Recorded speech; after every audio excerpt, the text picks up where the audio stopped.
Bandits!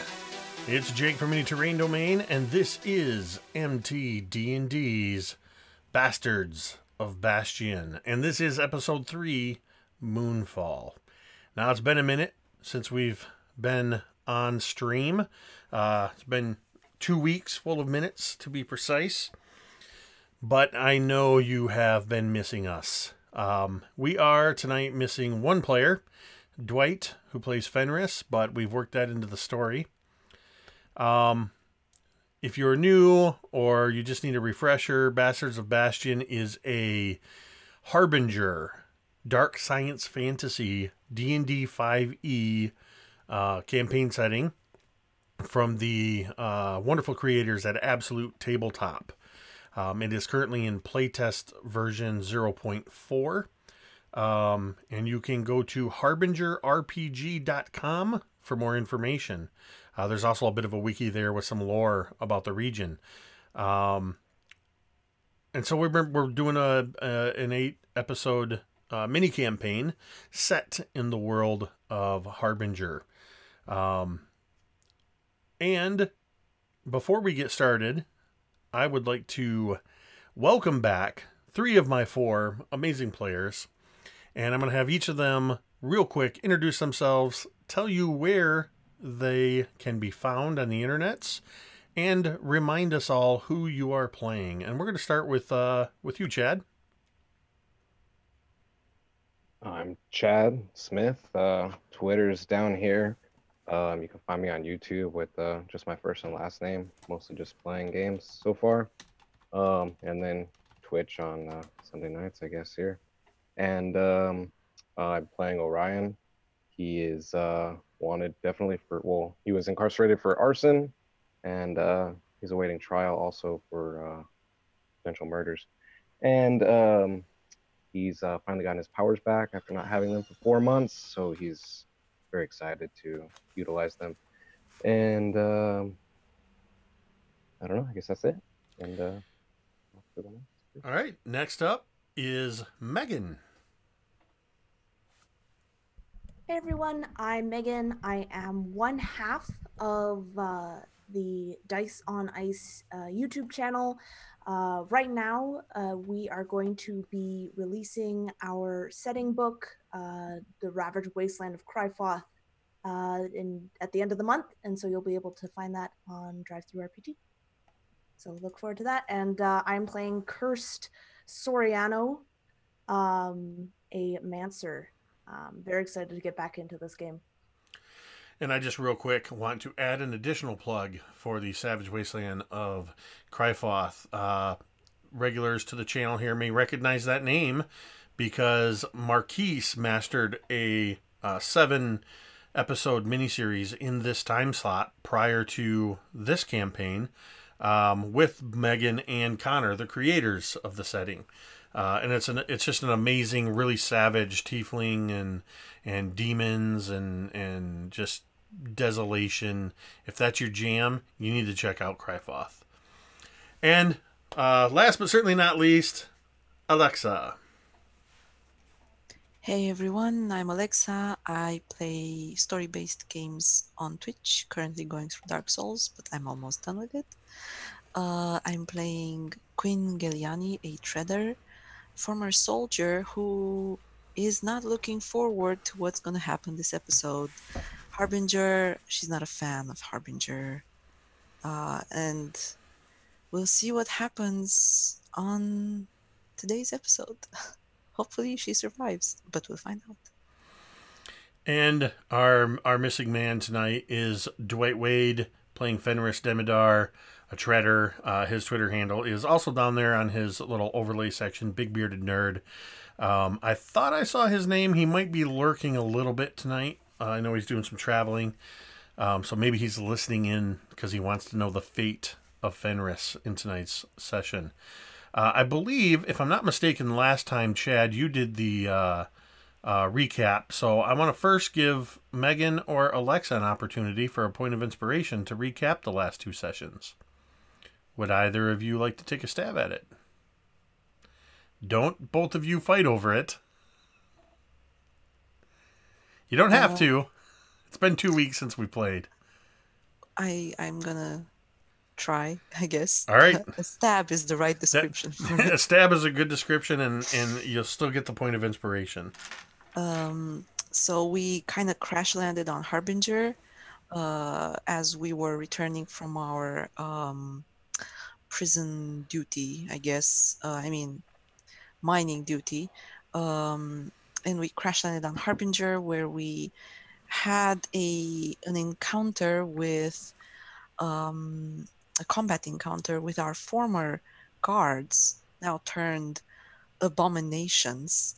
We had to make some quick decisions about the gear we took from the ship and somewhat some of the alliances that we kind of started forming with the other prisoners as well as, I guess, the guards. And by alliances with the guards, I mean none. We kind of left all of them behind to die. And then we went through this type of Escher-esque room or ship or area in Harbinger, managed to steal an escape shuttle, and kind of went out into space only to reach Verloren, completely reformed. As a reminder, Verloren used to be a shattered moon. It shattered when Harbinger appeared. But lo and behold, Verloren is whole once again, and Harbinger is nowhere to be seen. Did we travel in time? I don't know. Maybe. That's pretty much what happened. Well, in episode 2 was entitled "Breaking All the Laws of Time and Space." And if it hasn't become clear already, first off, thank you, Alexa. That was a wonderful recap. So proudly take your point of inspiration. You may need it. The 4 main characters here were indeed among a prison work group, each of them serving various terms of imprisonment for their various crimes. And Harbinger, for those that may not know, is a massive, like, nobody really knows the true size of it, mysterious ship that seems to be an amalgamation of technologies and ships with untold horrors that lie within, that has been in the Bastion system for a year when it showed up suddenly out of nowhere and shattered the moon of Verloren. And it was during their escape, as Alexa said, that they saw before them the moon of Verloren reform and Harbinger disappear as they were held in this kind of stasis, careening toward the surface of the moon. And that takes us to where we are now with episode 3, Moonfall. All of you, the last thing you remember is that image of seeing Verloren reassemble and seeing Harbinger disappear as, along with the broken pieces of the shattered Verloren, your ship hurtles forward. And then everything went white. I need all of you to make Constitution saving throws. I told you the session was going to start with a dice roll. Or more to the point, I said it's going to start with dice rolls. So go ahead and just tell us, say out loud what you got. Got a 9. 4. 8. Interesting. You all failed. Every one of you takes 12 points of bludgeoning damage. Does that knock anyone unconscious? I'm unconscious. I am too. What a wait. This is going to be a short game tonight. How about Orion? Is Orion still conscious? Sitting at 5, good sir. Okay.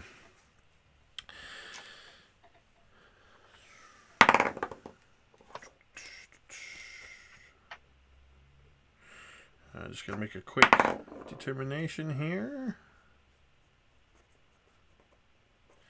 And let's see, cursed. It's going to be that one.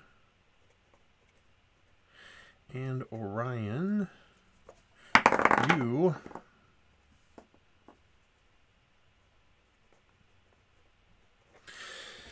Orion, you hear a ringing in your ears. It's that kind of muffled. It starts as just a real low, as it starts to kind of get louder as you awaken, unsure, completely disoriented. You've lost all track of time. You can barely remember what's happened in the last 10 minutes, let alone the last couple hours. You are in severe pain. You ache everywhere, but your left leg especially is hurting.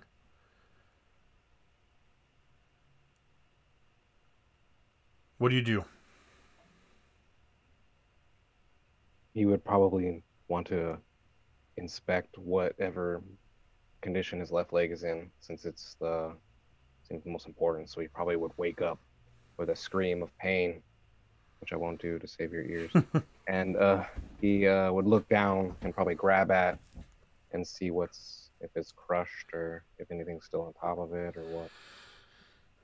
As you open your eyes and you just kind of look around, there is smoke everywhere, an acrid smoke. There is broken glass, blood, rent steel everywhere. Somewhere there's a flashing of emergency beacons and sparking. You can hear the of electrical circuits shorting out, creating a kind of an arcing flash, creating weird shadows and silhouettes. You were lying kind of inverted at an awkward angle, and as you look down towards your leg, you see a piece of bone sticking out from your lower leg. It's actually kind of off to the side, kind of sticking out of the meaty part of the calf. Just probably, I'd say probably about 2 inches of jagged bone is sticking out of your leg.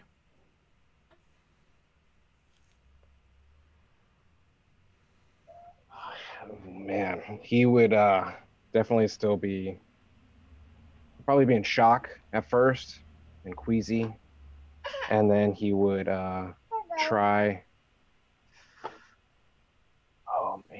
and push it back in first. Okay, I would like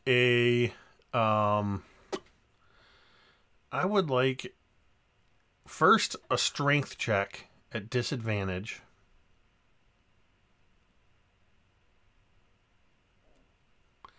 While he's doing that, Kirst and Quinn, I want a death saving throw.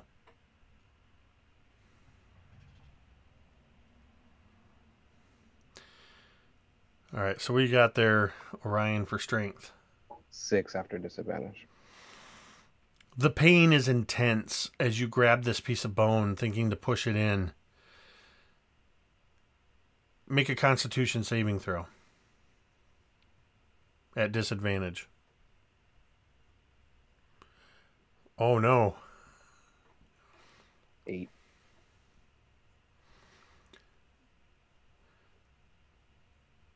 As you start to push this piece of bone in, everything flashes white and you lose consciousness.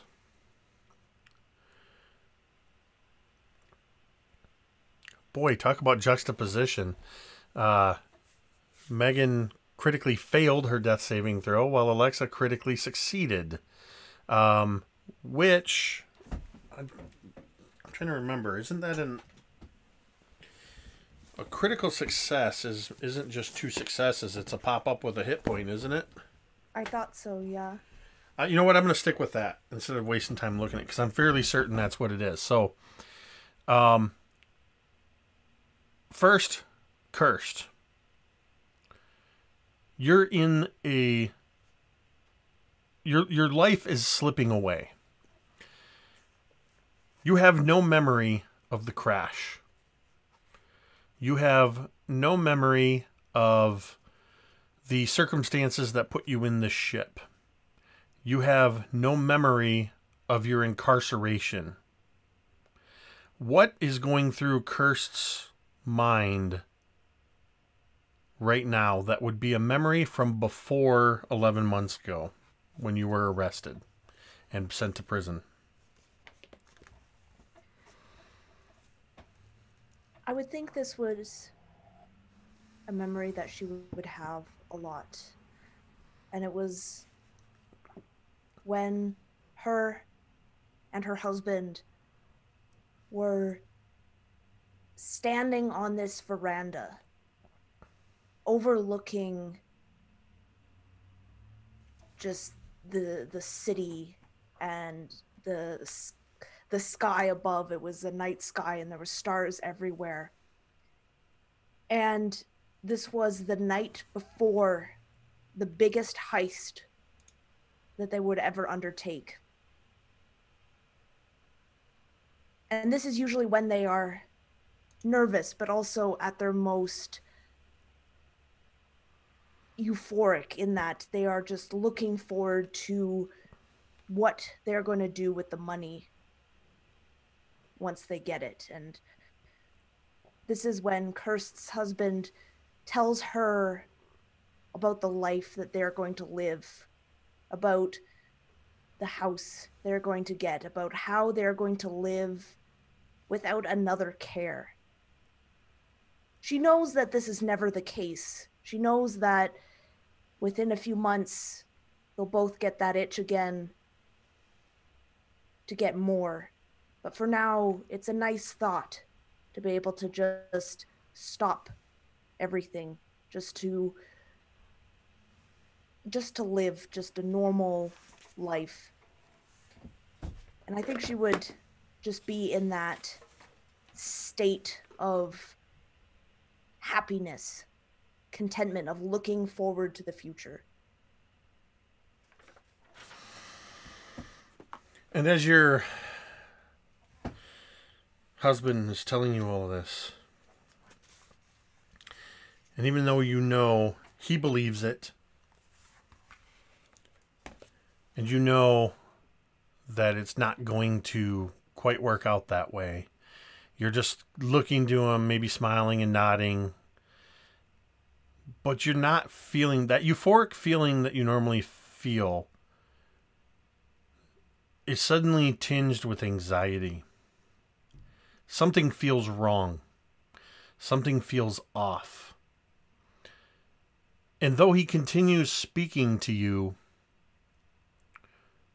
your husband's skin begins to peel away from his face. His hair falls out. His nails fall out. Still talking, his teeth fall out. His face begins to melt.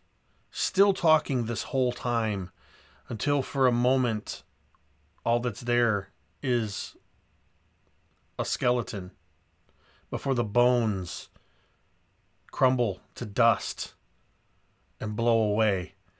And as the dust is, and all of this happens in just a few seconds, and as the dust begins to fall, you suddenly feel yourself just yanked backwards. The entire scene just goes away from you. And we're going to cut to Quinn. There's no ringing. There's no flashbacks or anything. You just suddenly, as if from a nightmare, awaken. Your whole body hurts. You pretty much hurt everywhere. But your left hand in particular feels like it's on fire. What do you do when you wake up? I think so Quinn kind of wakes up from the pain, but I think that at the same time the impression that they were basically hurtling towards Verloren is still fresh in her mind.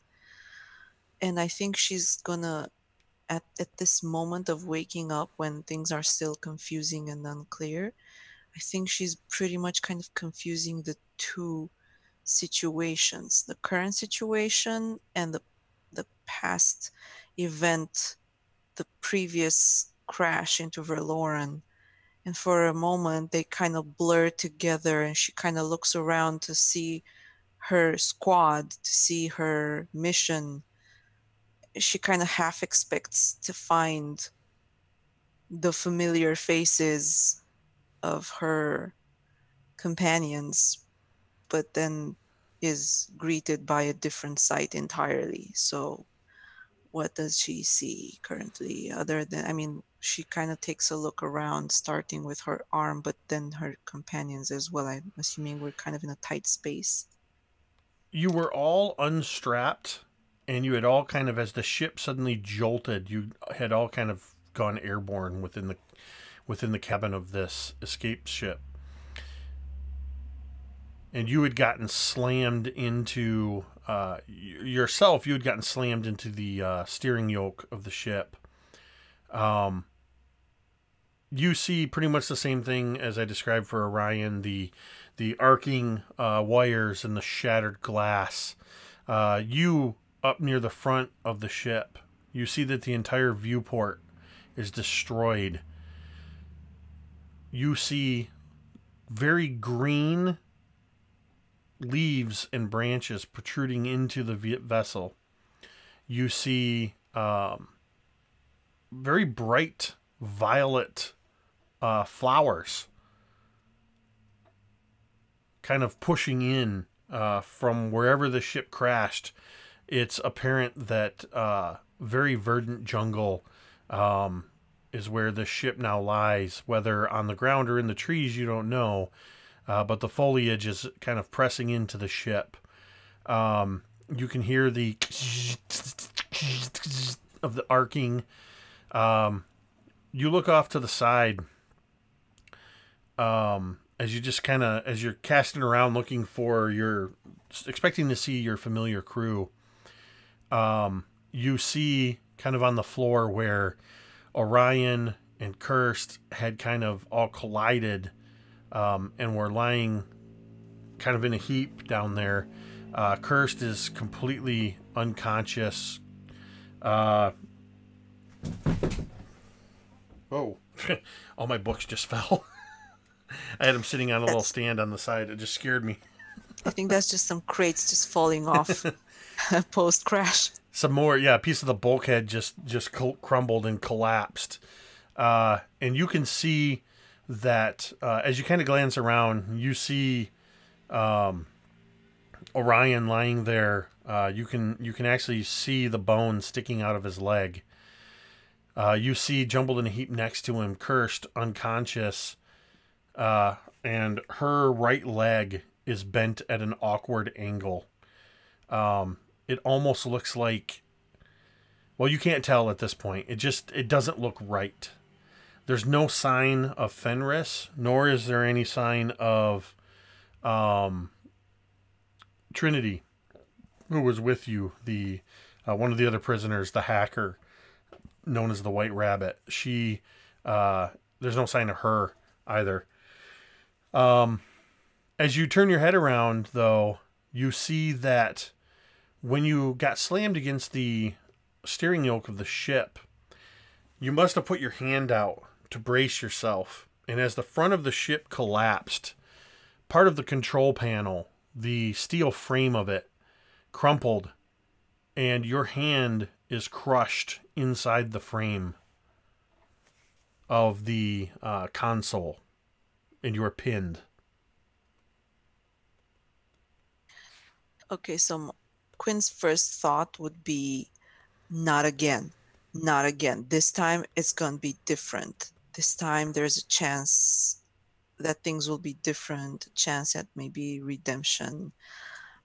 So I don't suppose I can reach anyone from my current position, given that my arm is basically pinned. Who would you try to reach? Could I tell that Megan is the one? I mean, Cursed. Could I tell that Cursed is the one that is in a more life-threatening situation than Isaiah? Give me go ahead and give me a medical check. Okay. A medicine check. Wait. That's wisdom. Yes, wisdom medicine. Ooh, that's a good roll. That's a total of 20. So as you look over at the two of them... Oh, wait, sorry, 22. Sorry. Okay.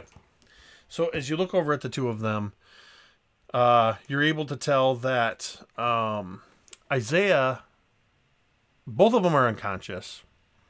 Though bone is sticking out of his leg, it doesn't appear to be free-flowing blood.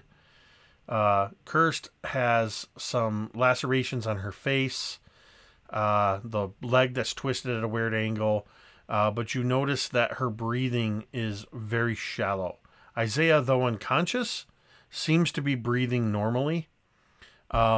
Cursed, you have to kind of look at her, then you have to kind of strain a little bit, and you can just barely make out the rise and fall of her chest. She definitely appears to be the worse off of the two of them. Okay, Quinn has a mender, which she has not used at this point.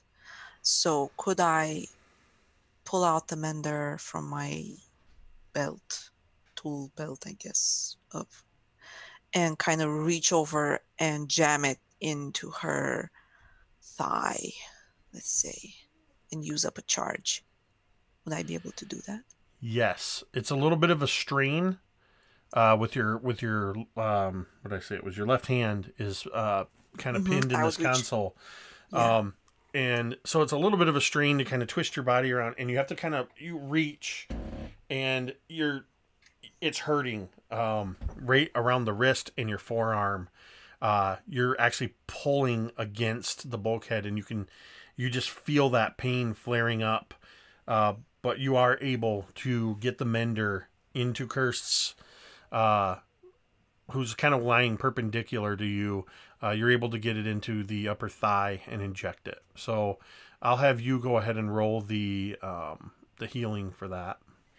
That's a hit die plus Constitution modifier. Oh, that's right. That's right. So it's her. That's right. It's her hit die. Yeah. So that's going to be one charge out of my mender. So I want you to roll that healing, that hit die, Megan, and then tell us how Cursed wakes up.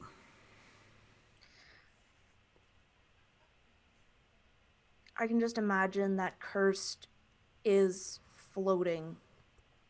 After she was pulled away from this horrible visage that was her husband, she is just floating in blackness, in nothingness. And then that feeling when you're just about to go to sleep and it feels like you're suddenly falling. Mm-hmm. She has that sudden feeling. And then she just wakes up with this huge gasp. And it's so violent that she actually sits up, or tries to, and then the pain sets in. It's exactly at the moment that you sit up that your right leg from the hip down screams in pain, and I need a Constitution saving throw. That's 10. The pain is so intense, you immediately pass out again. But you can tell, Quinn, that though she's kind of jerked awake from, almost as if you gave her an adrenaline shot from this mender, you see that she kind of goes white from the pain. And this, when she passes out, you can see that her breathing has regulated. Quinn, give me a perception check.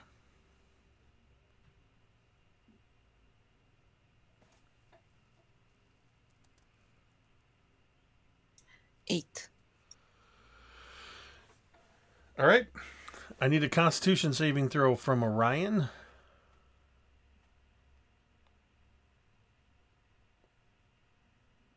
$19, my friend. What's it like as you regain consciousness? He awakes to the sound of his own laughter as he actually conscious, and he's already sitting up and he's laughing, and he looks around in a haze, and at first it's like he's looking around and his eyes are closed even though they're open, and it's total darkness until slowly his vision starts to come back blurry at first until eventually he can see around him and see the sights you've already described to us. And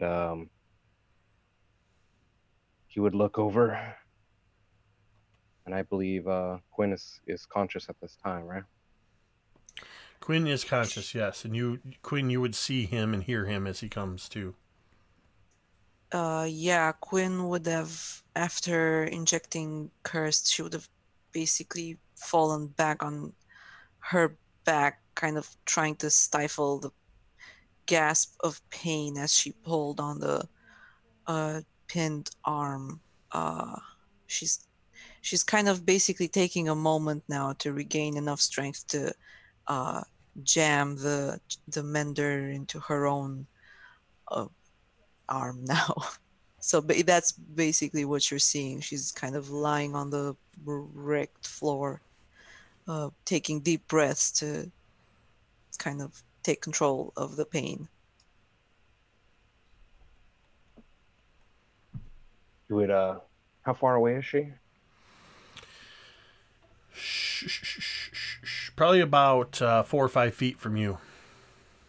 You would probably try to start to stand and then remember the pain and then decide to try and like crawl, probably turning backwards and using his hands so he's still upright, and try to crawl, looking back where he's trying to crawl. Okay. To her. You're able to do so. And then I would see that her hand was stuck, I guess, and I would try to look around and see if there's anything that I could hand her to help her free herself. Give me a investigation check. All right.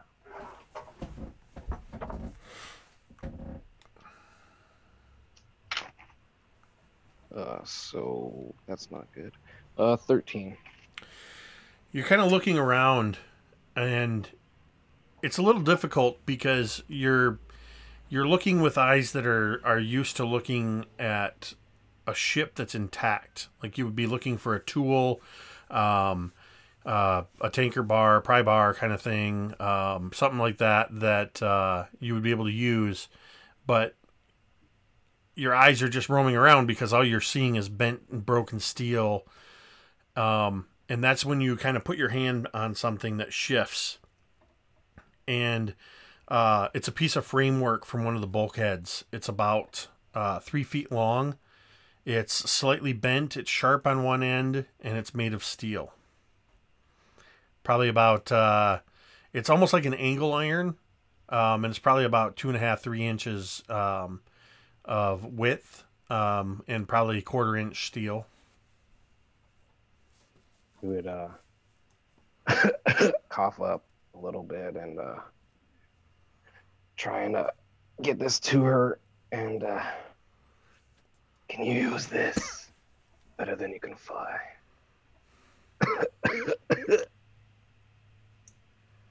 He would hand you the object. Can I use it? Do I see? Is it something that requires lifting, or can I just pull out my hand? It looks, I mean, he's handing you this length of basically this 3-foot bar of steel, and just handing it to you. I think you'd have enough,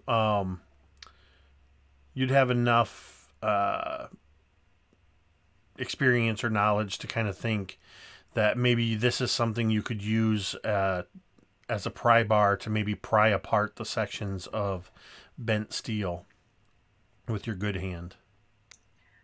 Yeah, I'm gonna just give him the mender instead and kind of tell him, I guess you could use this, and I take the length of steel in return, like a temporary trade-off, and I'll try to use it to leverage as yeah. Just So- get it in there. And then once she gets it in there, I'd like to help and use my body weight to aid her. Okay, so that's good that you're helping, because that was gonna be at disadvantage. So now it's gonna be straight strength roll because Orion is helping. While they're doing that, Cursed, give me a con save. So I need a strength check from Quinn, just straight roll.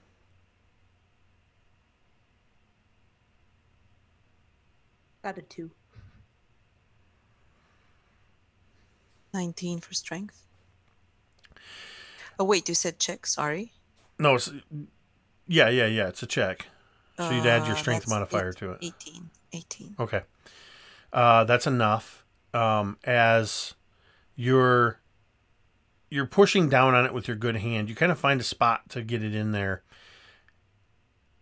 And you don't feel like you have the right leverage. And then Orion kind of lifts up off the ground, grabs the end of the bar, and just kind of leans his weight down on it. And you feel the pressure release on your left hand.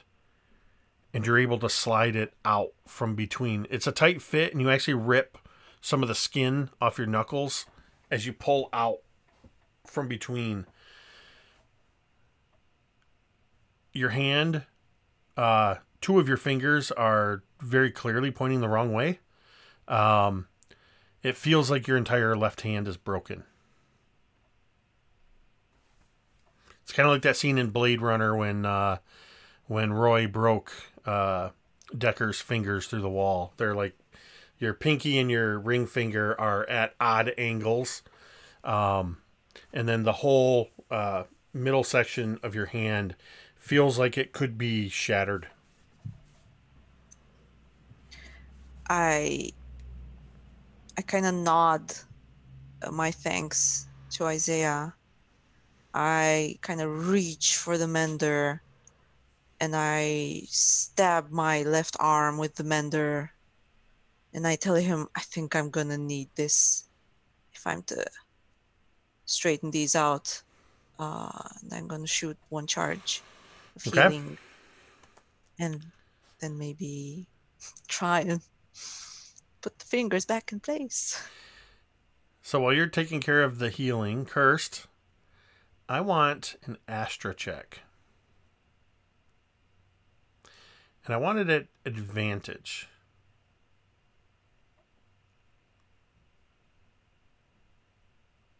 $24. In your mind, as you're unconscious, you can't see anything. You can just barely, faintly hear behind and around you somewhere Quinn and Orion. You kind of felt as Orion moved past you, shuffling. You hear their muffled, everything they're saying just kind of sounds like just enough that you can hear their voices. At the edge of your vision, almost like if, even in your mind's eye, if you tried to look to the right or left, it's no matter where you kind of look, it stays to the edge of your vision. Everything is haloed in blue. And you hear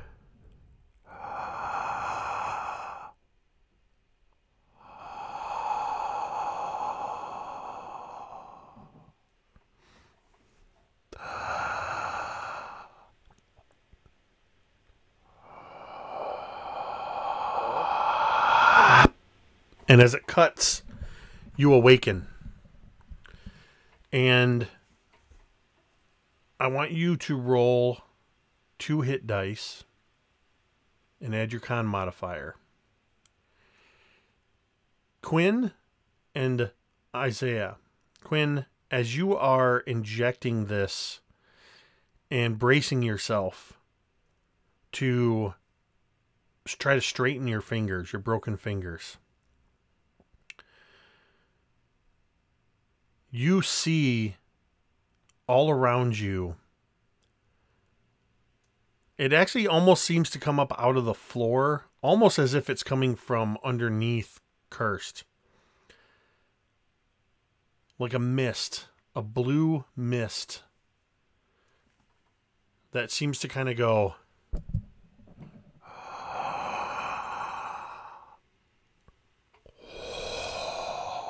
And it spreads.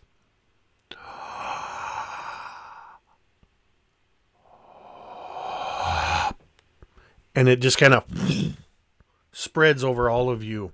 And I want you to roll both of your hit. You're not expending your hit dice, but I want you both to roll 2 hit dice. Did I tell you to add a con modifier to that, Megan? Yeah, so add your con modifiers. As Isaiah, I want you to make an Astra check with advantage. As he does that, I basically see the bluish mist, and then I look at Isaiah and I ask him, I look at the mender, are you seeing this as well, or am I just am I worse than I think I am? I've seen many odd things. Oh, he's still reeling with a pounding headache as the bar is kind of levitating where you left it, and it's floating. And he kind of just grabs his head a little bit. And how was that Astra check? I got a 13. You recognize that what you just saw, and already it's kind of dispersed, as it seemed to kind of just go to all 3 of you, and seemed to almost like just kind of fall like a mist, and it's no longer perceived as this blue cloud.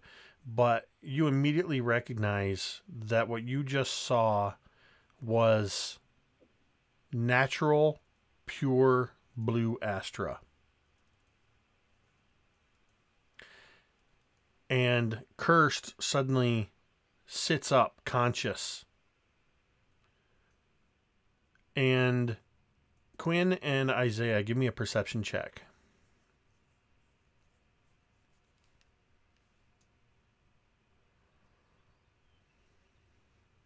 11. 13. Isaiah, as Cursed sits up, you just reflexively look over at her, kind of reeling from this, just the bizarre feeling of this Astra suddenly infusing you. And as she sits up and her eyes open, what you see in her eyes for just a moment, she has no discernible pupils or cornea. It's just blue swirling Astra. And then it seems to just... and you're looking into her eyes. Quinn, as you're kind of looking over yourself and just wondering, maybe you got a bad or good, just depending on your perspective, Mender, you look at your hand. Not only does it no longer hurt, your fingers have straightened out and you did not feel it.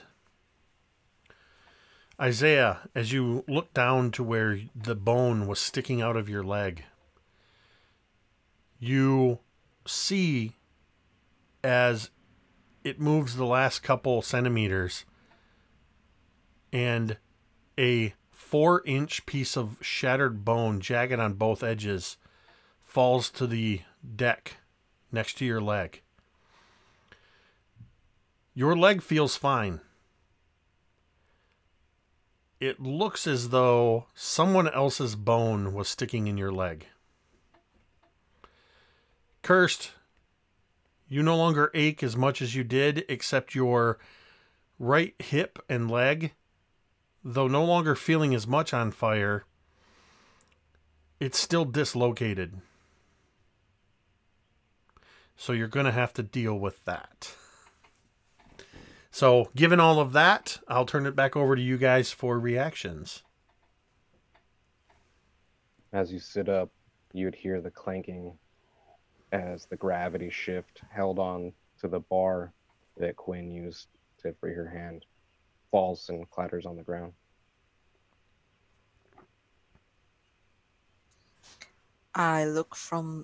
Quinn looks from the bar that had been levitating to Cursed, that, to Quinn's understanding, basically just shot out a wave of healing. And she's a little like Twilight Zone. She feels a little like, okay, what is going on here? And she actually even says that. Don't get me wrong, I'm not complaining, but that was pretty cool. And Kirsch just kind of like looks around. Well, that could have gotten a lot worse. And, but she just, you can see that as she kind of like laughs at her own little joke, she just kind of cringes in pain. And her hand immediately goes to her hip. Shit. And she looks to Quinn. Are you all right? Can you help me out with this?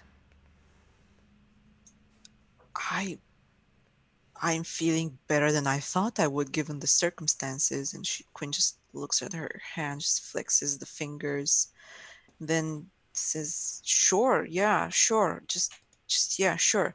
And she looks towards Isaiah. Could you help me maybe kind of hold her?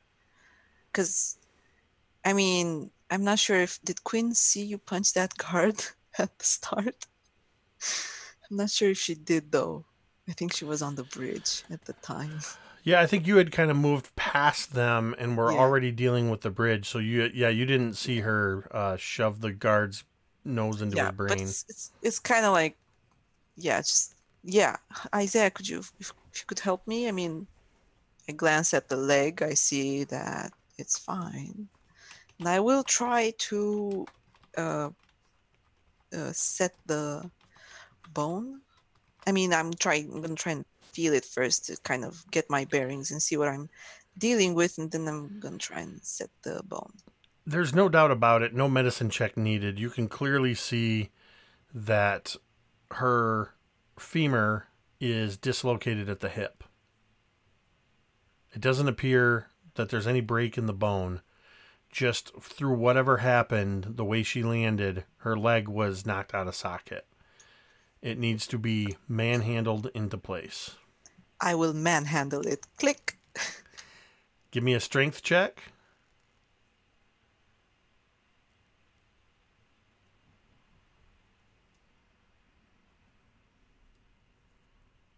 $16 total.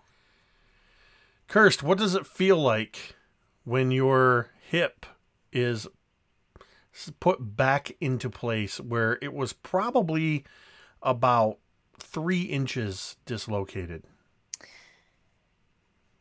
There's a intensely sharp pain. And you can see Kurt's nails just kind of grip into the floor underneath her. And she lets out this yelp of pain. But it's kind of like there's a small amount of feeling better. It's still sore, but it's not that out of place anymore. And she knows just with a few movements, moving it around a bit, it will get better. And so she looked at Quinn and she just kind of smile. Thanks. I owe you one. Consider it even. I like the way you think. That sounds perfect to me.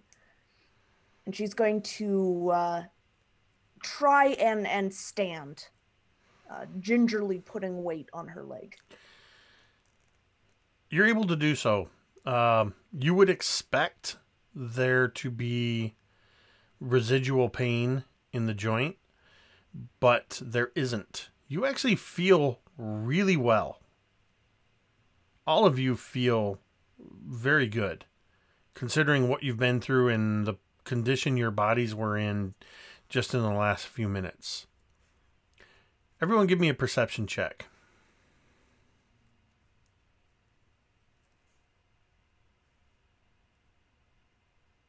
Six.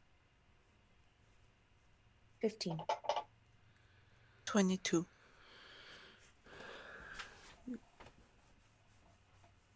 Quinn, you may have noticed this, and actually, Kirst, you notice it as well. Orion, whether you don't notice it or you don't care, Quinn, you're looking around, you're just kind of realizing that neither Trinity nor Fenris are anywhere to be seen in the cabin. And Kirst, you also recognize that, wait a minute, neither of them are here. Well, seems as though the two lovebirds ran off into God knows where. Can I look around, kind of see aside the area and see exactly what happened? If they were hurt or if they fell off, if they were thrown off, if they just walked away? Can I tell? Give me an investigation check.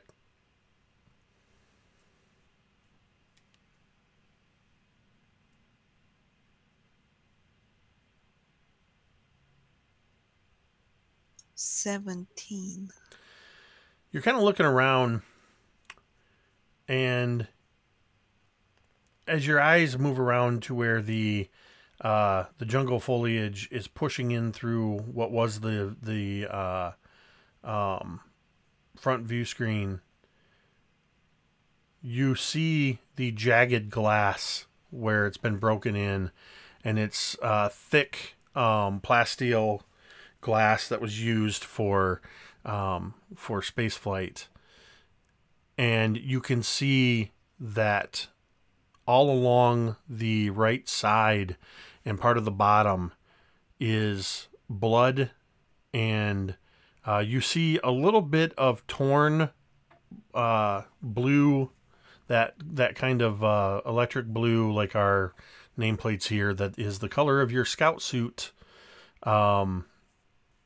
prison scout suits, which, if I remember correctly, Kirst, you changed out of that, didn't you? You're wearing one of the guards. Black. Yeah. Yeah. So yeah, that's what you see, Quinn.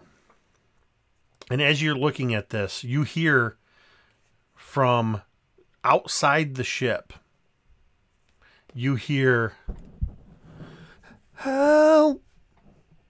Help me! Anyone! Help me!" And you recognize it as Trinity's voice.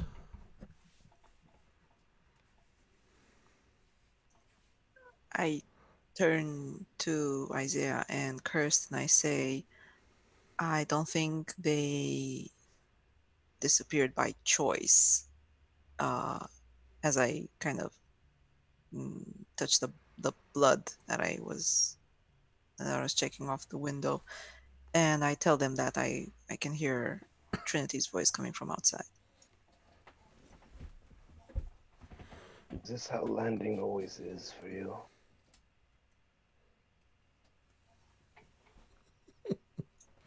I look at you with a straight face. I don't smile, I don't say anything.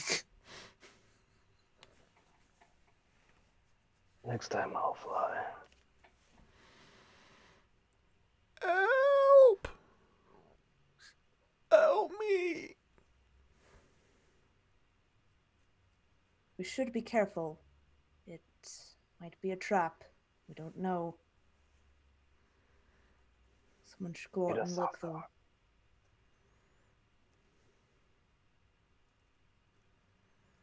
Are you gonna do anything? Can I grab that length of steel and kind of use it to break off the rest of the shards of the, I mean, Yeah, would no it be problem. strong enough to clear off the Yeah, testing? you kind of, you can't just, it's not like a regular window where you can just kind of like rattle around the inside. You have to kind of hit it with a little bit of force. But because it's all broken, it kind of breaks out of, it's almost like a bracket, and so you're knocking the pieces of glass out more so than you're breaking them. But yes, you're absolutely able to break away the jagged edges. I kind of look to Isaiah and Kirst kind of like questioningly, and I'm basically kind of asking them, I mean, I can go first if you prefer it that way. And I kind of heft the pipe, the length of steel, like, I got this. Help! Out of my way. Please! And I'll try and Astral Bolt to make that opening larger. I'm assuming we can't fit through it. So you're just going to try to blast away the foliage that's kind of blocking the windscreen? Is it? Yeah, it's broken, and then the foliage is coming in. Yeah, so it's basically like crashing into the woods. There's pieces of tree and bush and plants. So yeah, what does that look like? No roll needed. You're able to blast it out of the way. He kind of gets his arm a little warmed up because it's been through some stuff lately, and you can see that it's around the creases of the skin and your knuckles and everywhere is blackening.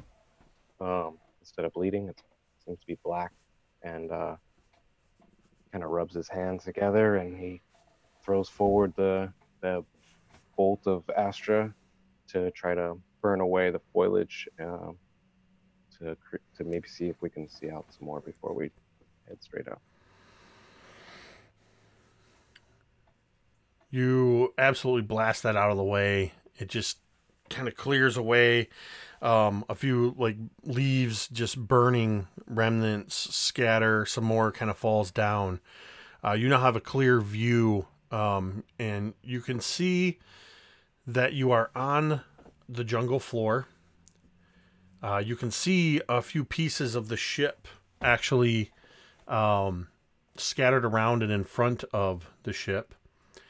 And it's just this really lush green jungle, almost like a rainforest.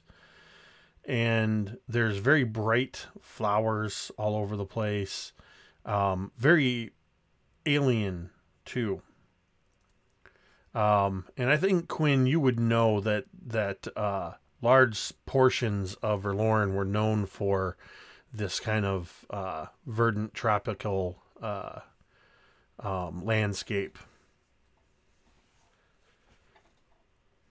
At least we're not on the Harbinger. And I would jump out the opening. Step out the opening.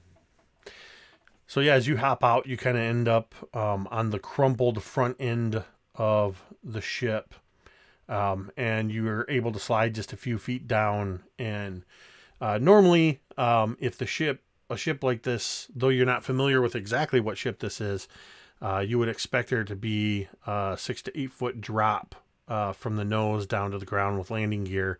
It's actually, you end up right at ground level because this thing is just dug into the ground. There's a very rich black soil that's churned up around the front of the ship into a big mound. So Orion's jumped out. Who's next? Or are you guys going to hold? I look to Chris to see if she wants to go, if she's making any movement towards the opening, and I'll take it from there. Kirst is not going to go out until she is going to look out, and she is going to keep an eye on Orion, make sure that nothing jumps out at him, but she is just going to be taking that kind of scouting position, just looking out. Then I will jump down after Orion. All right. So you also end up going down the front of the ship. You end up out in this jungle area. From what you can tell, everything has a almost bluish twilight feel to it. There is a coolness in the air. The air feels incredibly, not surprisingly, incredibly rich with oxygen. It's very fragrant with that mix of all of the green plants plus the flowering plants plus that underlying moist scent of vegetation and decay that you get in a large jungle or a rainforest. There are insects buzzing around. You can hear all around you. It's like you can almost sense the immensity of this jungle as you can hear various sounds of wildlife all around you. Some of it in the higher ranges sounding like birds or smaller chirping creatures, possibly like monkeys or something like that. And you can hear some mid-range sounds, grunting and hooting and howling. And you hear a few lower range, just kind of sounds, all seeming to be kind of in the distance. Isaiah and Quinn, give me perception or investigation checks as you kind of get down and get your bearings. 5. We'll go with perception. I am rolling very well tonight. Natural 20. For a total of 24. So, Isaiah, has Orion ever been to Verloren before Harbinger, or even has he ever even been in a jungle before? No, probably not.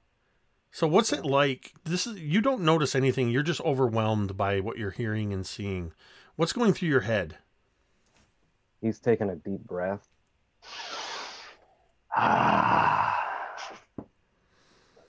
Women, it's freedom. We survived. This is all ours now. And as he's saying this, Quinn, this is as you're sliding down, and you came off a little bit more on the left side. And as you step down off of this risen mound of churned earth, you step into a puddle. And you look down, and it's a puddle of blood. And you see that the blood is pooled, and the earth is churned, and there seems to be almost like claw marks, furrows dug in around it. And then you see where the earth has been dragged, and you can see the blood leading off to the northwest. And we'll say that the front of the ship is north. And this blood trail is leading off to the northwest.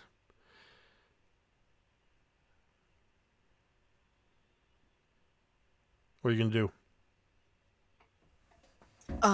So as she was sliding down, her initial reaction was, oh, good. At least there aren't any Harbinger creatures on Verloren this time. And then splash into the pool of blood and like, okay, never mind that. Help!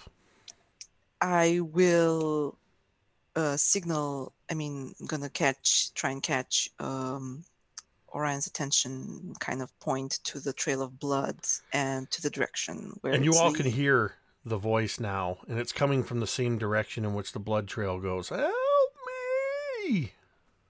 So I'll just pull out the heavy pistol and have it at the ready and kind of start going towards the source of the cries, and I'm kind of signaling to Orion and Curse that, we're doing this and just to keep an eye out for things. If they get too far away, Kirst is going to just tail them. She will come out of the ship if they get too far within eyesight, just to kind of make sure everything is going okay. Better them than us, don't you think? I'd say that maybe this is a strength in numbers type of situation. It's gotten us this far.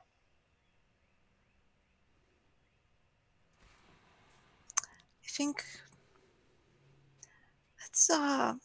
let's not give them up for dead just yet. Ah, help! After you, foolish. Please! Ray foolishly headed towards the cries.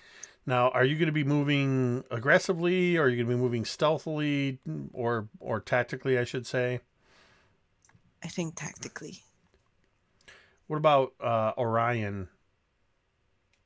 He's gonna like stroll behind her, like not being loud since I see what she's doing, but like she's in more of a hurry than he is. So How far away do they get before Kerr starts following? They're only going to get probably about 30 feet before they start to disappear into the thick foliage. Okay. Once they do that, once they get about 30 feet away and start disappearing, she's just gonna like look to inside of the ship and look back out and then look back in and just kind of sigh and just follow them. All right, so I would like from all of you stealth checks. And we're just going to do these as straight stealth rolls.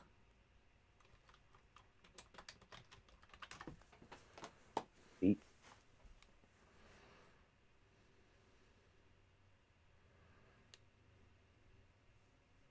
Is that your stealth roll, Megan? Okay. You said 8, Chad?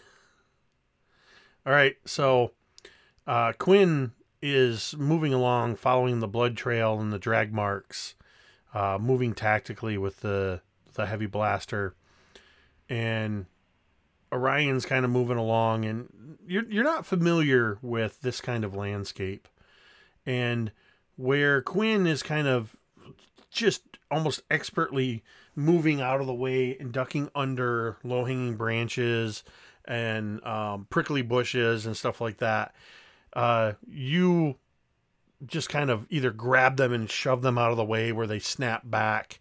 And at one point, you don't realize that one of the bushes that she skirted around was a thorn bush with these like inch-long thorns. And you give just a little bit of an involuntary yelp. Nothing too loud. But Quinn, you hear him probably about 10 feet behind you, just kind of, as he's run into this thorn bush. You even hear it in front of you, Kirst, as you're also moving pretty stealthily through this. You seem to have a klutz sandwich in action right here. And give me a investigation check, Quinn, as you're looking at the ground, following the blood and the trail, and moving forward.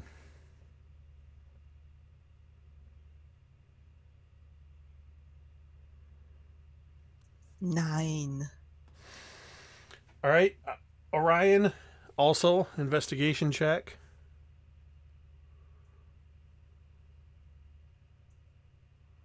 Natural 1 for a 0. Okay. And finally, Kirst.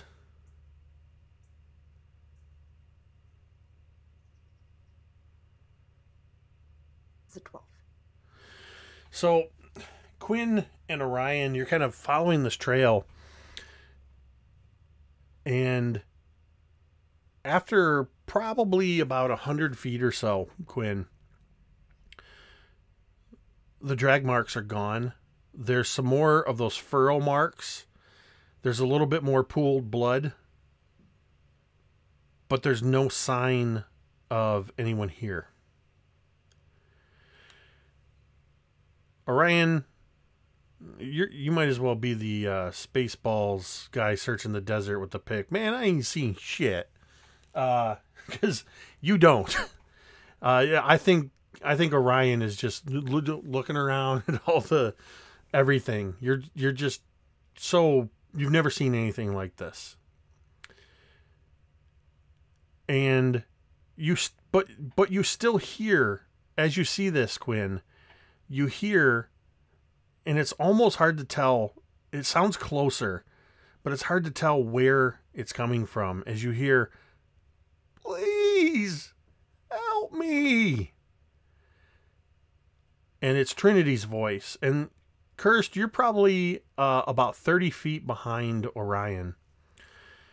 And you kind of come up at that point on this thorn bush that Orion kind of walked right into. And as you're making a note and deliberately moving around it, you look off to the left.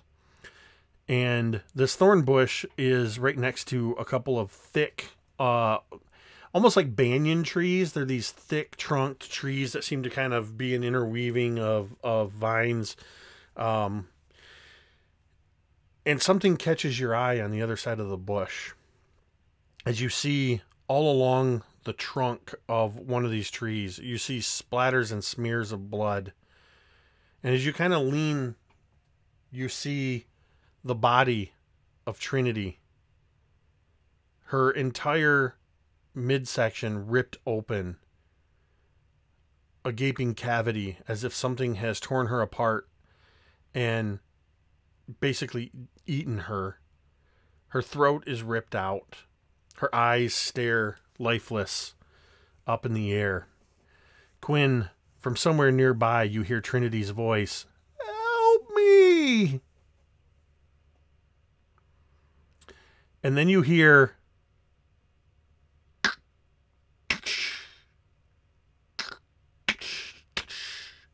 of breaking twigs.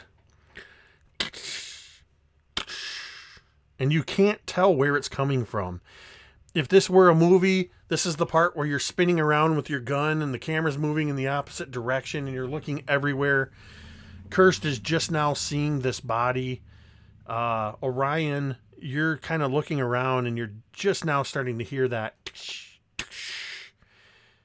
And then you see it, Quinn. As this section of foliage parts, you see a bloody clawed hand about 10 feet up reach through and grab part of it. You see another bloody clawed hand, and then a third and a fourth as they pull apart the bushes. And you see this hulking, like, looks like it's about 12 feet tall, kind of hunched over, very ape-like creature with jagged fangs. Its maw is bloody. It's got this kind of matted white and yellow and now blood-soaked all down its front fur. Its jaws open as it peers through and looks at you, and as its mouth opens, you hear the voice of Trinity. "Help me! Help!" And I need you to roll for initiative.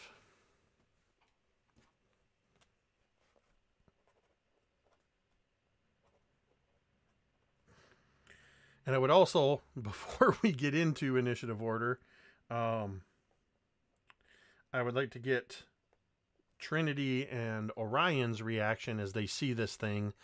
Cursed, you haven't seen it yet. You mean Quinn and Orion? Oh, yeah, what did I say? Trinity. Sorry. Quinn. Trinity, I think is. Okay, yeah, Megan, you need some new dice. You need some new dice today. All right, how'd you do, Alexa? I'll send Megan my dice. I rolled 2 natural 20s in a row because I get to roll with advantage. So what's your total initiative? That would be 22. And Orion? I tied her also with a natural 20. So you also have a 22. So, Apparently, fear spurs us into action. and then I need to roll for this thing. I usually roll very poorly in all of my games. I don't know what's happening tonight. Yeah, your dice are on fire. So I'm going to let Quinn and Orion, you're reacting. We're going to go ahead and leave your initiative the same. I'll let you two decide kind of how it's going to happen. But Quinn and then Orion, I want to know what your reaction is to seeing this thing, which looks like a gross perversion of a four-armed ape that is roaring and screaming with the voice of the of Trinity. So my first question would be, have I seen this creature before on my previous trip to Verloren? Considering that my previous trip was when the Harbinger creatures were roaming about. You have never seen one of these creatures before. But I would like you to roll a history check.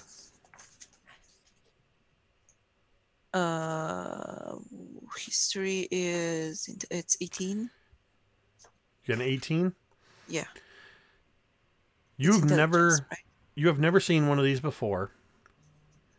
But you have seen it just kind of, it brings to mind something kind of, it makes you think of like a museum, like almost like a natural history museum, or something that would showcase like prehistoric creatures.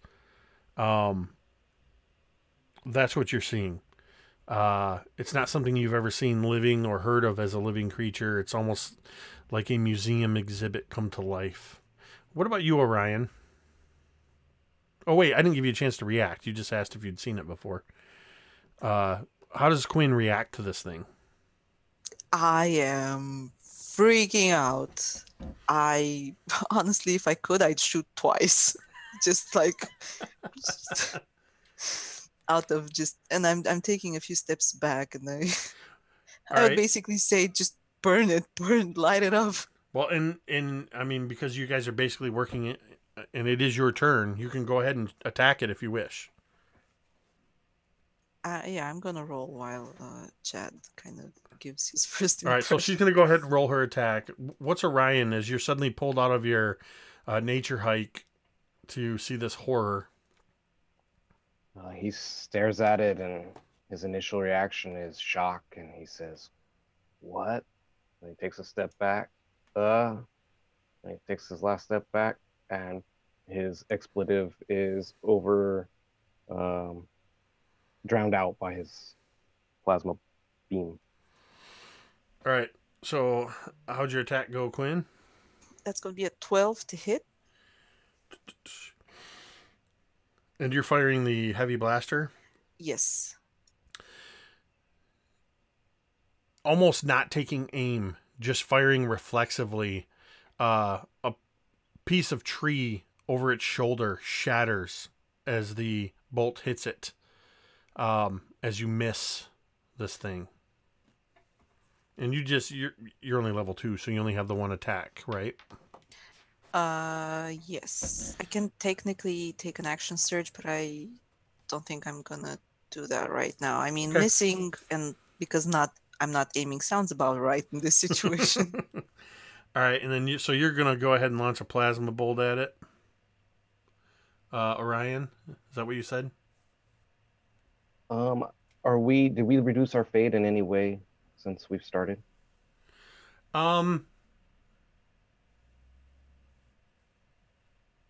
No, your fade has not reduced.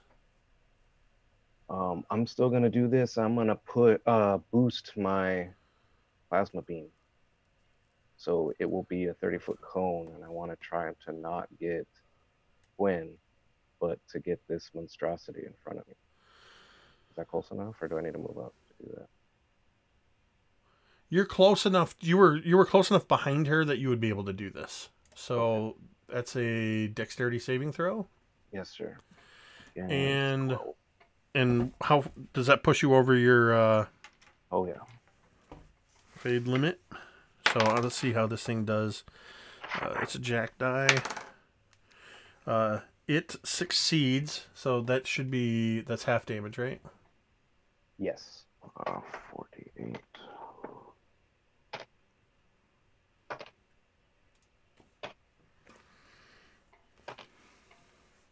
So 8 because it's half, and that's fire if it matters, and the fire lingers, and each creature. Oh, you didn't fail, so that doesn't matter. All right. What does this plasma bolt look like as you target it, but it doesn't hit it? It kind of gets caught in the edges of it. But what does this plasma bolt look like as you cast this pretty powerful spell? This blob kind of comes out of his hand. It's crimson in nature of energy, and he puts his other hand on his wrist, and he holds it forward, and you see it all streak out in a cone, 1, 2, 3, 4, 5, and it just kind of hits near it, creating a barrage in this cone and out in front of him. And but he's not directly hit by it, so he's not impacted by it as severely as he could be. But you see the fire kind of sizzle on the outside of him, and it evaporates off, and it doesn't stick. And how far over your fade are you? 2 now. So you're going to roll on Fade Tier 1, so that's a D6.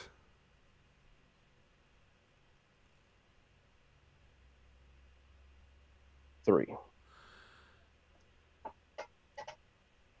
So describe how that happens as your reflexes are slowed and your armor class is reduced by 1 for your until the start of your next turn. But what does that look like? How does that feed back to you? As he finished casting his plasma beam, you see if the fire actually goes around his own skin, and it starts to blister, and his scout suit kind of burns for a second and singes up his right arm. And so you see that it like burns away a bit of his scout suit to reduce his armor class, and then his skin is kind of like blistered and charred from this extreme amount of energy that he released. It's physically affected him, and his skin looks to be damaged from it. Awesome, very cool. This thing, as you launch this barrage of plasma at it, Quinn has kind of fired wildly at it. It gives a roar, just that kind of turns into help as you hear the kind of perverted sound of Trinity's voice. And Cursed, you're now hearing just on the other side. You can see the flashes of light, and you can hear the roar and the voice, and just all hell breaking loose about 30 or so feet just on the other side of these bushes, as this thing suddenly slams all 4 of its arms down into the ground. It leaps up into the air, and it lands between Quinn and Orion. And it just saliva and blood in a spray as it lowers down. And this thing is towering nearly twice your height. And it's going to attack. So let's see. Odd will be Quinn, even Orion. So the first attack it's going to attempt to bite Quinn as it roars. It's trying to bite out at you. And that is going to be a 18 to hit. That definitely hits. As you are going to take... you're going to take 6 points of piercing damage as it bites into you. It immediately attempts... It swings out at you with 2 of its 4 fists. And that is a modified 20 and an 18 to hit. So I think both of those hit you. Oh, yeah. So you are going to take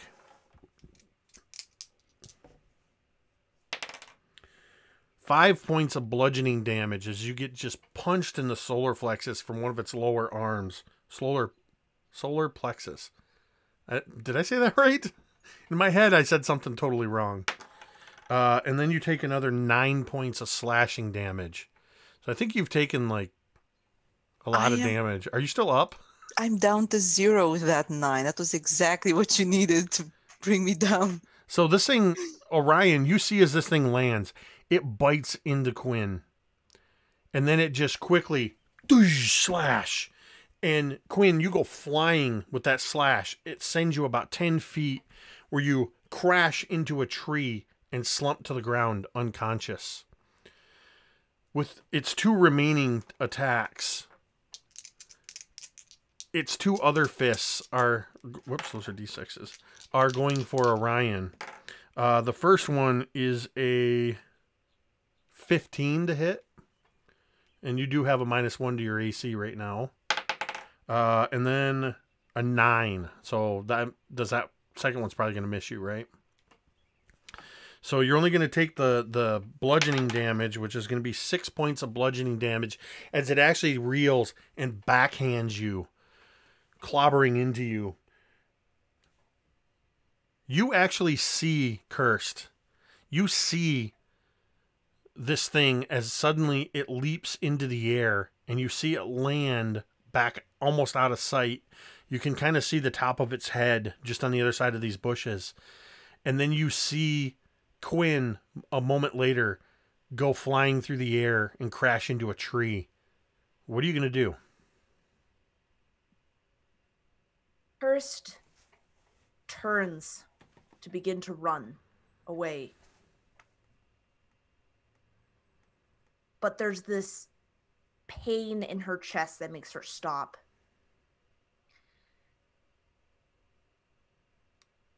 And she's going to turn, and this thing is in between her and Quinn, or? Quinn is now 10 feet away, slumped on the ground. You have, between you and it is Orion, and then Quinn. So yes, both Orion and this are between you and Quinn. So what she's going to do is, you just see these tendrils of yellow Astra start to encircle her body, and she just blinks out for a moment, and then in the next instant she appears next to Quinn and is going to try and like just drag her away from this thing.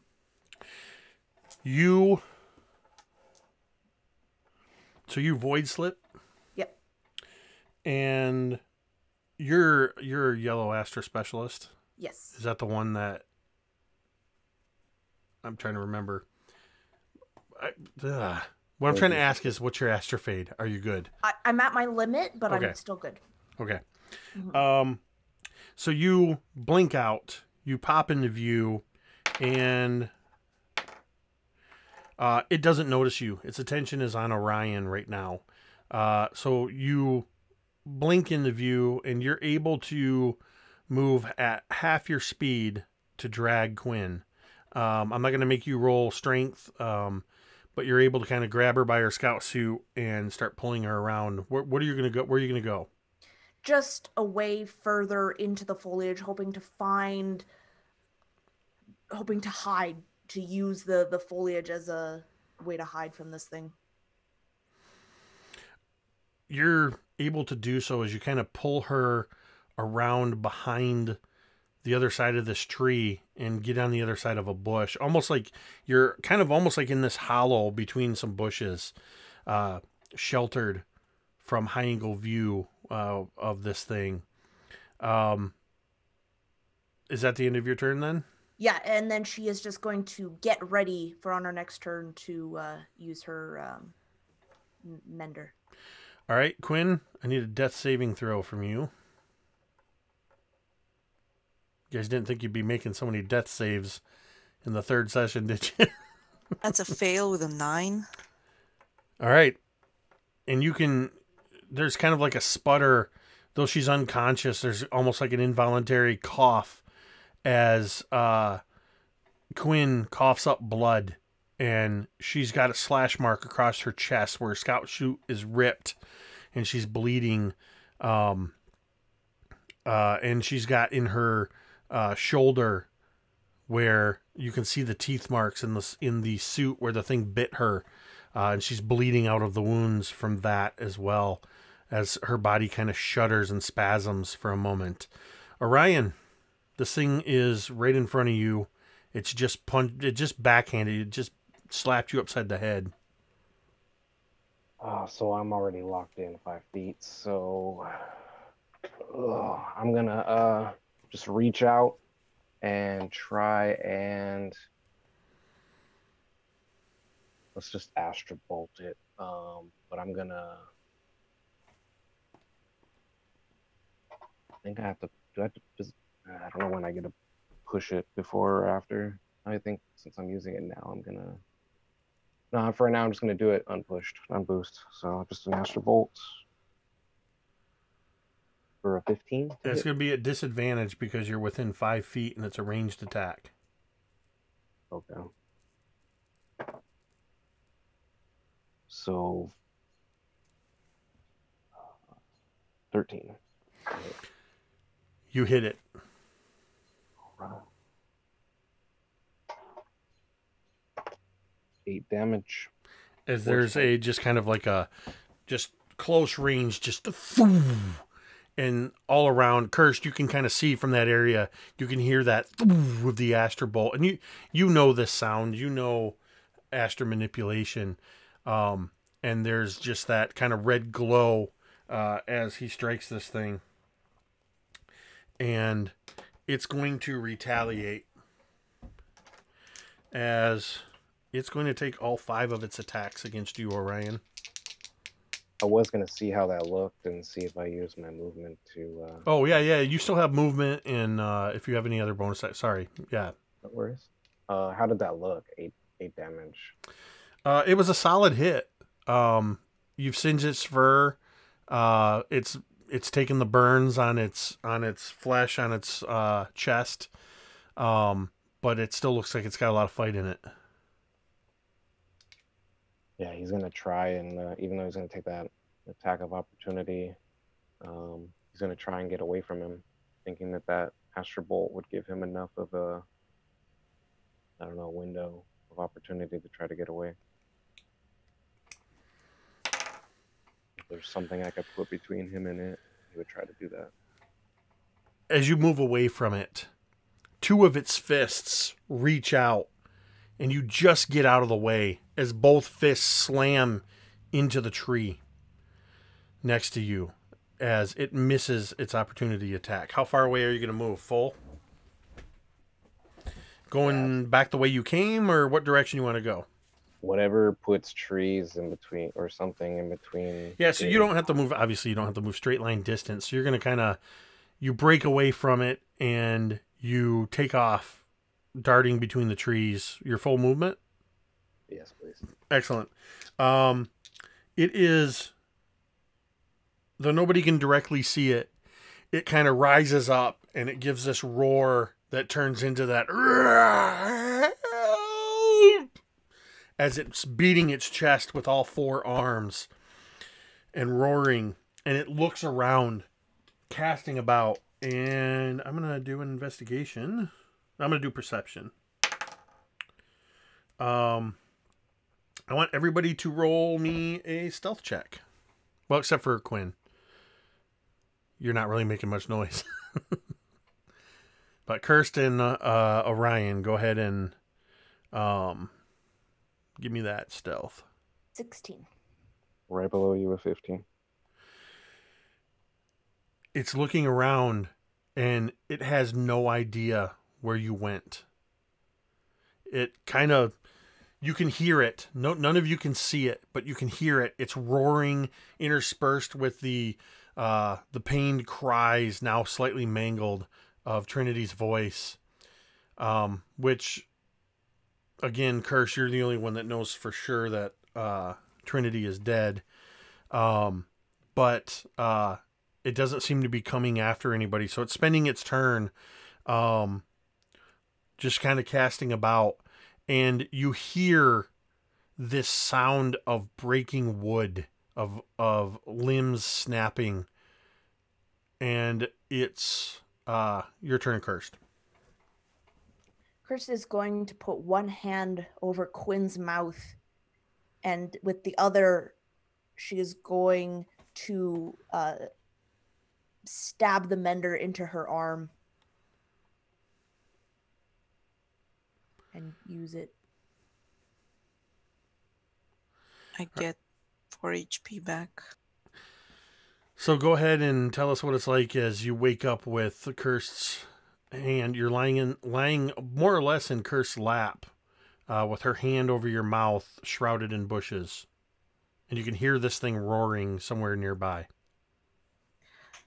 Quinn's eyes just fly open, and with a gasp, she kind of tries to kind of half sit, but is not managing since she's as she looks around, eyes wide in panic, because I mean, to her, she just got 3 hits, one after another, and she kind of gets it. I mean, as she hears the sounds of the creature and sees Cursed with her hand on, I assume you basically motion like shush or something, so she kind of gets it, but her heart is racing, and I mean, she's not feeling very hot at this point. Kind of looks around to kind of assess the situation. Give me a perception check as you're looking around. I'm basically looking up, so I'm...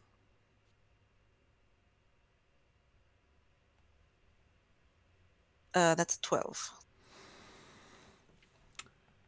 And I want a perception from the other two as well.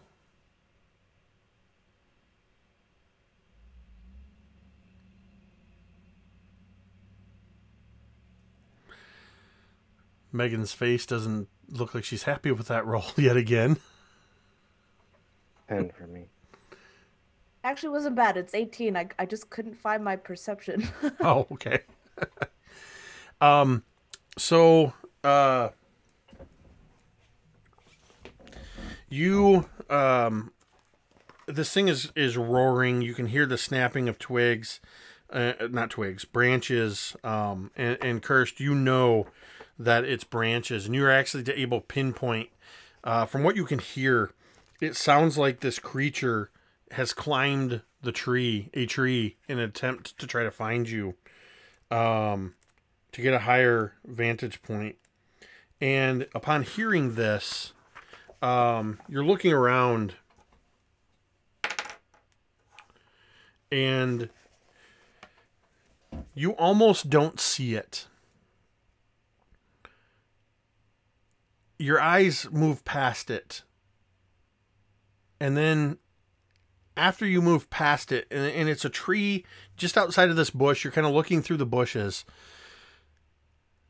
You scan past a tree that's nearby, a branch about 15 feet up. And you scan towards, as you're looking, trying to hear what this thing's doing. And then it's almost like, wait a minute, did I just see something there? And you look back, and you see, curled low in that way that cats do when they're hunting, you see a black, lithe figure. This thing is large. It's probably about 8 feet long. 6 muscular legs. A long whip-like tail curling around. 2 whip-like appendages arcing out of its back. And as you look at this thing, it's almost like your eyes won't settle on it. Like you see it there, but then you're not sure you're seeing it, like it's a mirage. And 2 piercing yellow eyes are staring right at you.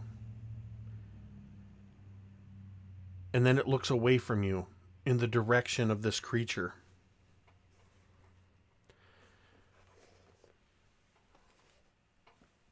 Are you going to do anything else, Quinn? Because it's still your turn.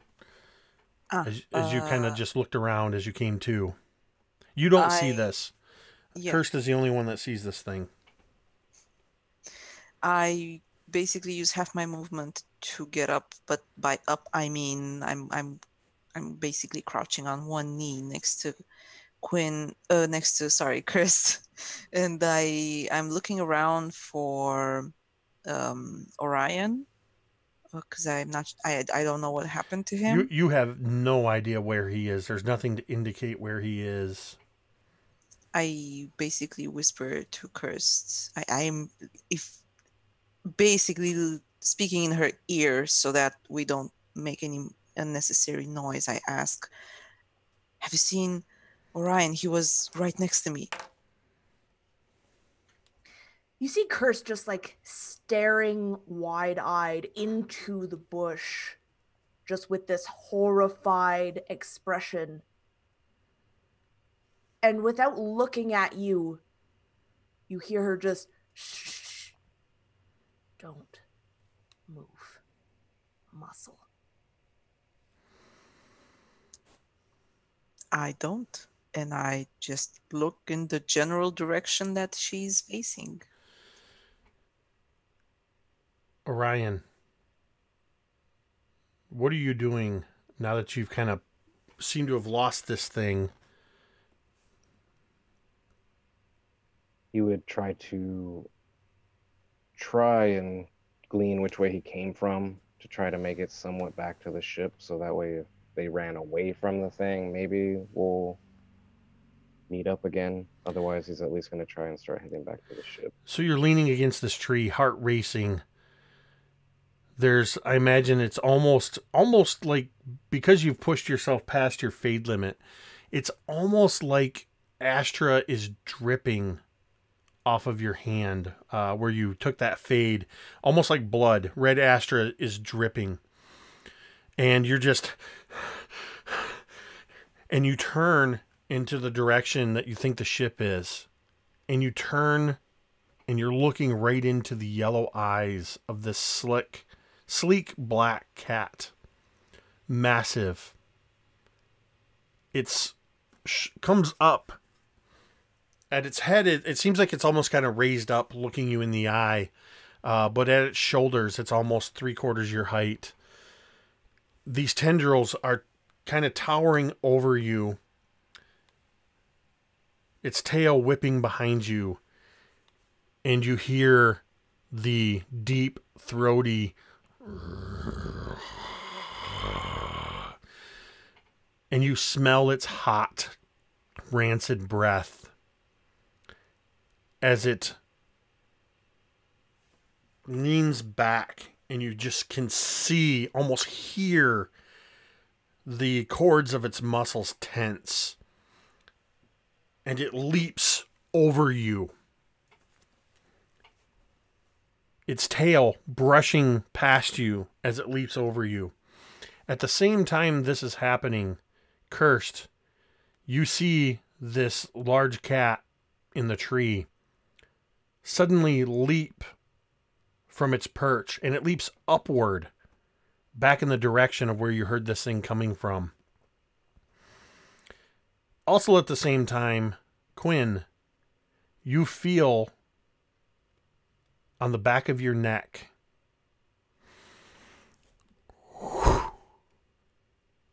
hot breath as something exhales sharply. And you hear...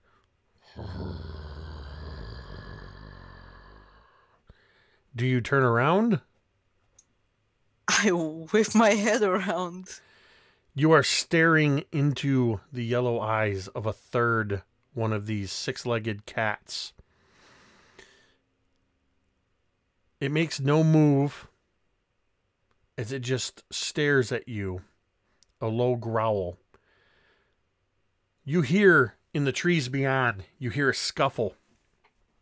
You hear roars. You hear the roars of this creature. And then you hear what sounds like a cat fight, but with that deeper throatier roar of jungle cats. And you hear cries of yelps and cries of pain. You hear a tremendous, and you feel it in the ground as there's this tremendous crash as something heavy slams into the ground within 30 feet of you. You see one of these cat creatures go flying 30 feet through the air, slam into a tree, and before it even hits the ground, it lands on all 6 feet. It scrambles for a second, kind of pawing at the earth, getting its feet under it, and it just leaps back through the air. As you hear, just for another moment, you hear this roar, and you hear one last cry of Trinity's voice. Help me, please. And it's cut off. At that same moment, from behind you, well, now in front of you, Quinn, and you've obviously seen this cat now too, Curse, the one that's right behind the two of you. It immediately goes, I can't even do it,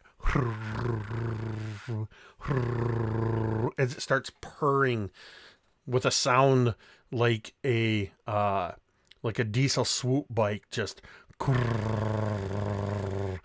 and it just suddenly settles down. Its tail kind of flicks. Its tentacles lay across its shoulders, and it licks its chops. A moment later, one of the cats comes back around the front side, where you can only guess or surmise, Curse, that it's the one you saw in the tree. As it comes forward, stops about 10 feet away, and sits on its haunches. Orion, one of the cats, comes around by you, and it walks deliberately up toward you. And it starts to, you hear that same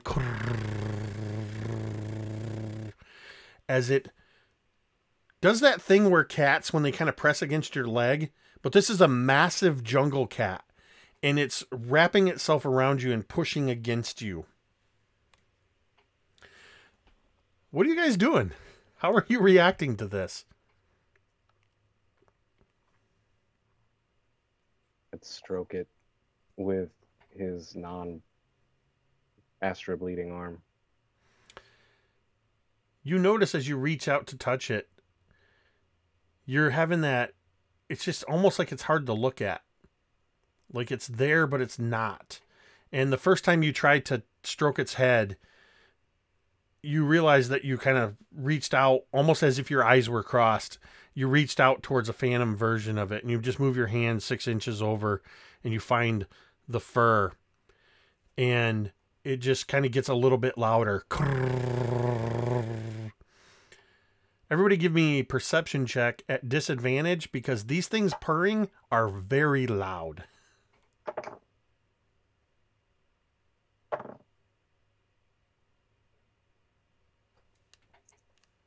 23. 6. What was that, Megan? I got a 3. Quinn, over the sounds of, well, it's not even the sound, so much the sound that you hear, but you see the cat that's closest to you behind it. You see first 1, then 3, then 6 humanoid figures emerge from the jungle. Their legs are covered in some sort of animal hide. They are bare-chested. They have a kind of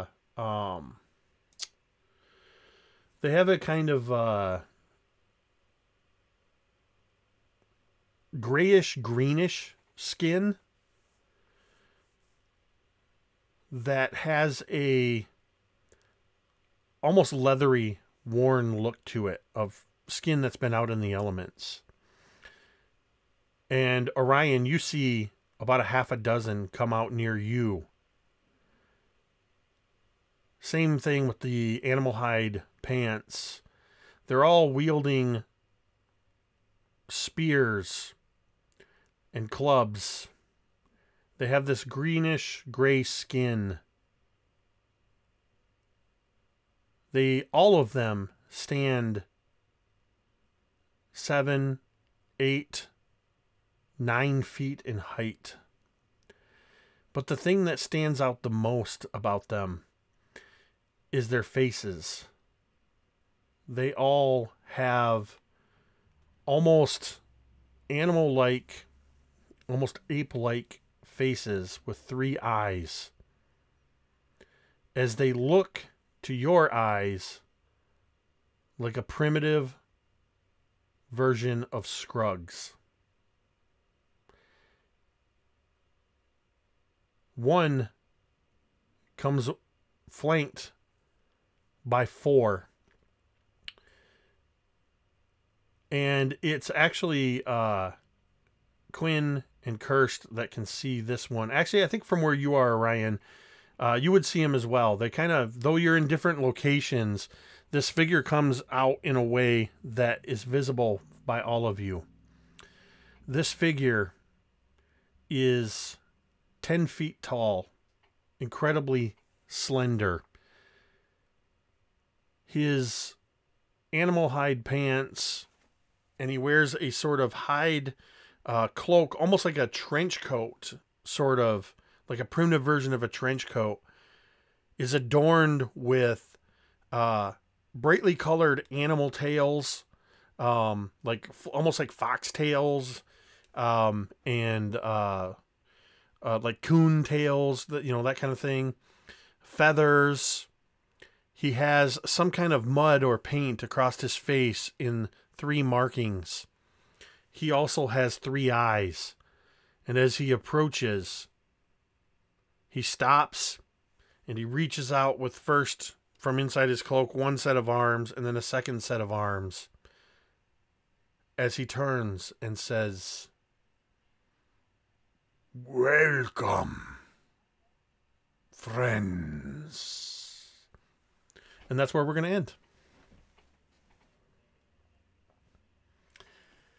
All right.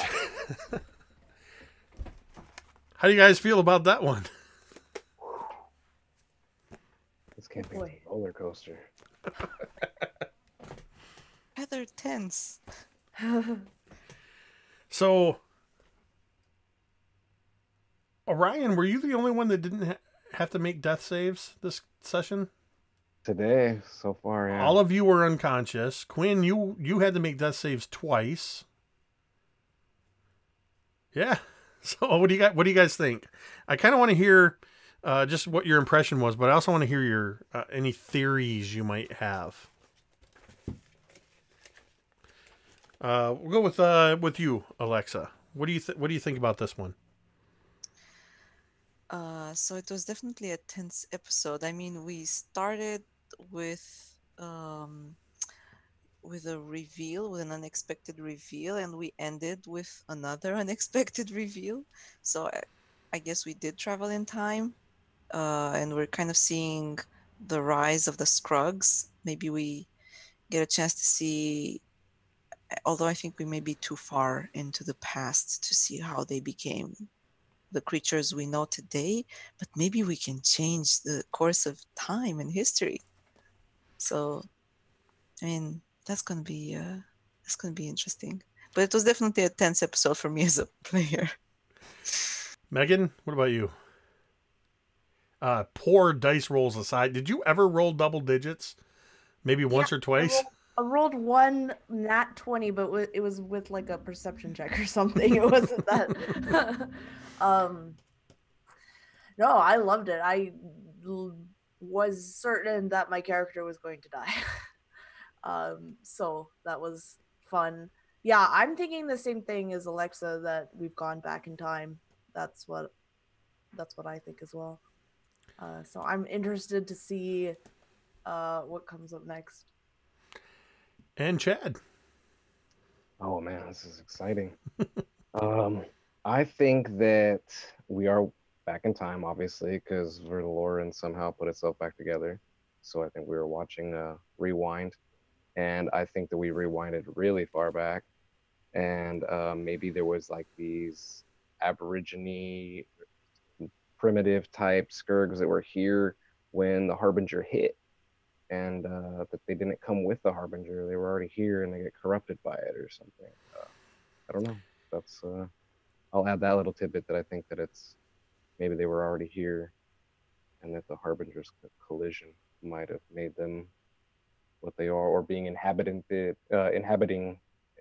inside there. Maybe that corrupts them or something. But yeah, that's what I think too. I think we're somehow in the past, too really far back, probably.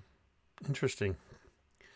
So, does anybody have any idea? So, I will say this, that 2 of the creatures that you faced were just straight out of the monster manual or straight out of a different book. I'm not sure, Alexa or Chad, if you'll recognize the ape-like creature. Megan, you have a good shot. Do you know what that was? You've actually faced them before. Yeah, I don't know. I can't remember the name of it, but I know I fought it before in one of your games. So they're called Girolons. Yes.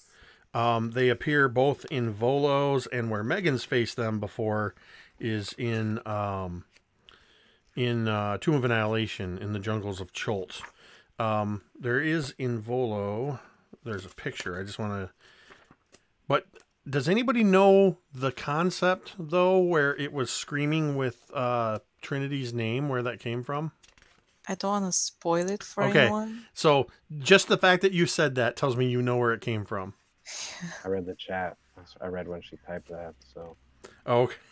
I hope I haven't spoiled. I mean, I hope I didn't say enough to actually spoil it for you if you haven't seen it. It's all right.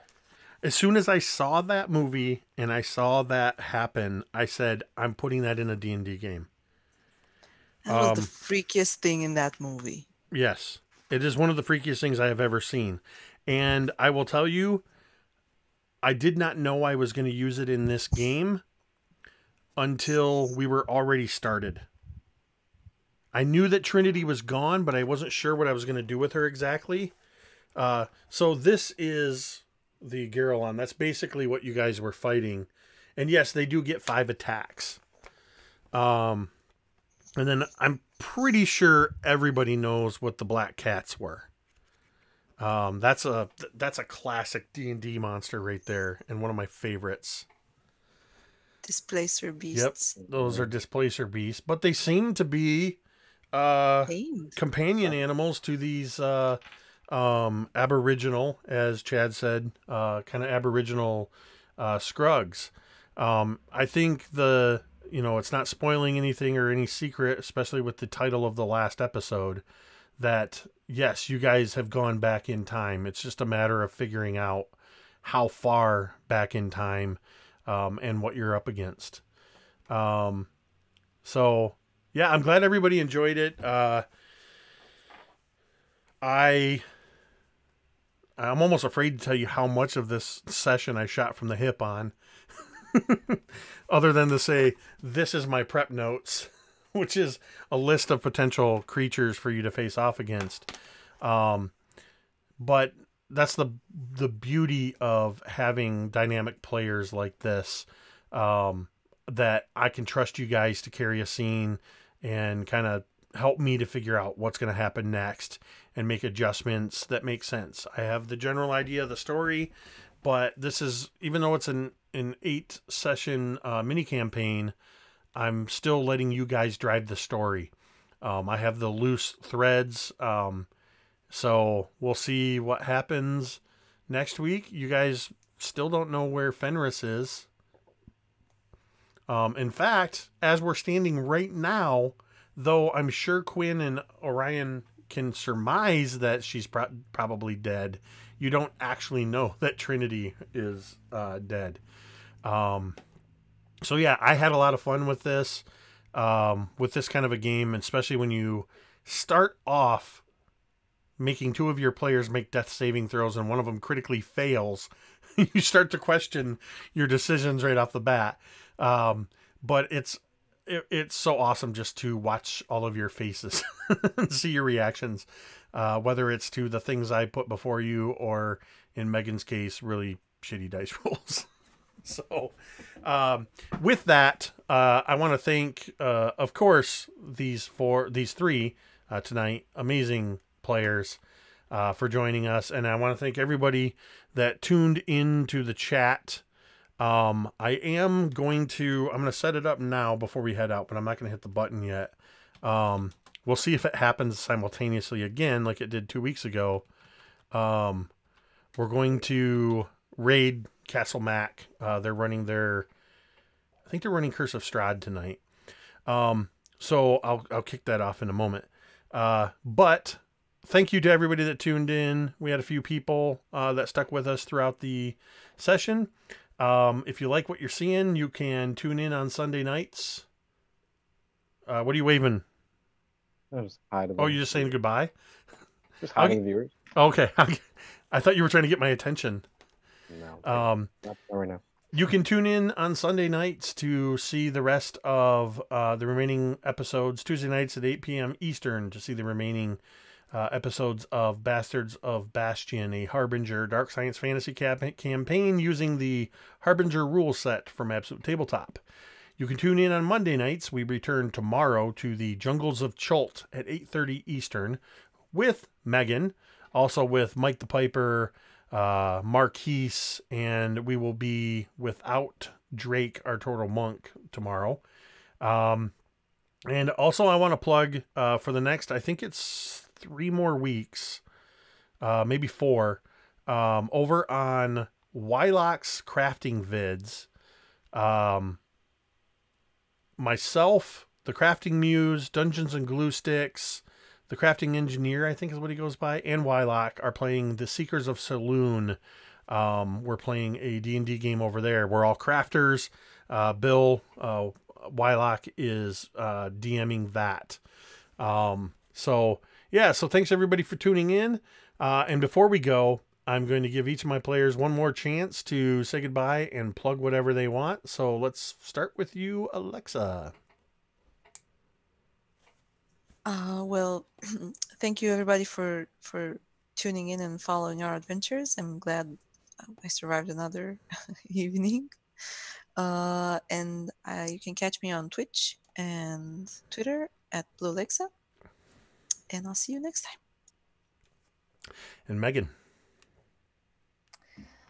Hello again. I'm Megan. I'm one half of the YouTube channel Dice on Ice. Like I said before, we are taking a bit of a hiatus from running games just to finish up Cryfoth and getting that out. So look for that at the end of the month. It'll be very, very exciting. And then afterwards, we will be running more games and other videos on the channel. So. And finally, Chad. I'm Chad. I plugged some other stuff before, so I need to make sure I plug the Absolute Tabletop group on Facebook. Check it out if you haven't yet. That's where the games like this get posted, so that way you could potentially be a player or run your own. Yes, absolutely. Check out Absolute Tabletop.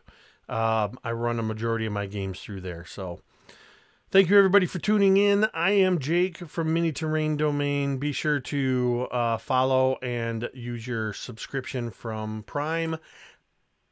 Omitted. Omitted.